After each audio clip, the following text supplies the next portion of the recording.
முழு நாட்டையும் இருளில் மூழ்கடித்தது குரங்கா? சர்வதேச ஊடகங்களின் தலைப்புச் செய்தியாக மாறிய இலங்கை குரங்கு விவகாரம். எதிர்பாராத குற்றவாளியானது குரங்கு. நேற்று ஞாயிற்றுக்கிழமை இலங்கை முழுவதும் மின்சார தடை காரணமாக இருளில் மூழ்கியது. காலை 11:30 மணியளவில் நாடளாவிய ரீதியில் ஏற்பட்ட மின்தடைக்கு காரணம் ஒரு குரங்குதான் என எரிசக்தி அமைச்சர் குமார ஜெயக்கொடி குற்றஞ்சாட்டியிருக்கிறார்.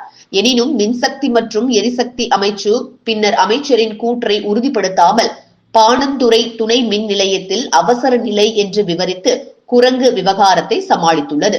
இந்த விவகாரம்தான் தற்போது சமூக வலைதளங்களில் பேசு பொருளாக மாறியிருக்கிறது. கடந்த கால அரசாங்கங்கள் தேசிய மின் கட்டமைப்பை ஸ்திரப்படுத்துவதற்கான திட்டங்களை செயல்படுத்த தவறியதால் தான் இன்றைய மின்தடை ஏற்பட்டிருப்பதாக எரிசக்தி அமைச்சர் பொறியாளர் குமார ஜெயக்கொடி வெளியிட்டிருக்கும் ஊடக அறிக்கையில் குறிப்பிடப்பட்டுள்ளது.